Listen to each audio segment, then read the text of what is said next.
საყოველთაო მობილიზება ოზურგეთშიც ნაციონალური მოძრაობის ყრილობისთვის მოსახლეობა სხვადასხვა რაიონებიდან და სოფლებიდან ჩაიყვანეს.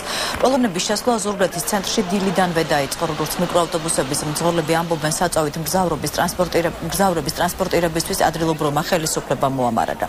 ოზურგეთამდე უფასო ტრანსპორტირებას მგზავრებიც ადასტურებენ. არსებული ინფორმაციით სოფლის რწმუნებულებს 250 ადამიანის ჩაყვანა ჰქონდა დავალებული. მიკროავტობუსის მძღოლებს კი 20 მგზავრის.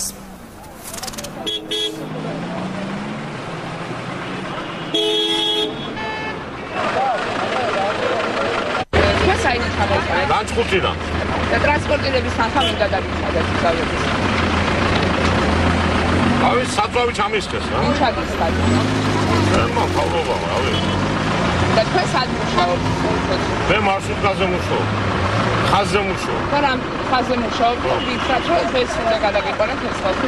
და საწვავის თანხა ვინ მოგცათ?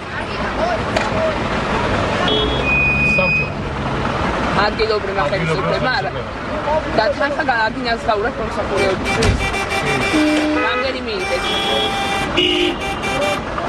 20 მეტრო საწვავი. ხოლო საწვავის. ხო. ანუ მომსახურეობისთვის არ მიგებიათ საყოველთაო მომცემ. ნაციონალური მოძრაობის აქტივისტები დღეს მაღალმთიან აჭარაშიც არიან მობილიზებული. მიხეილ სააკაშვილთან შესახვედრად დილიდან მიკროავტობუსები დაიძრნენ ხულოდან ბათუმის მიმართულებით.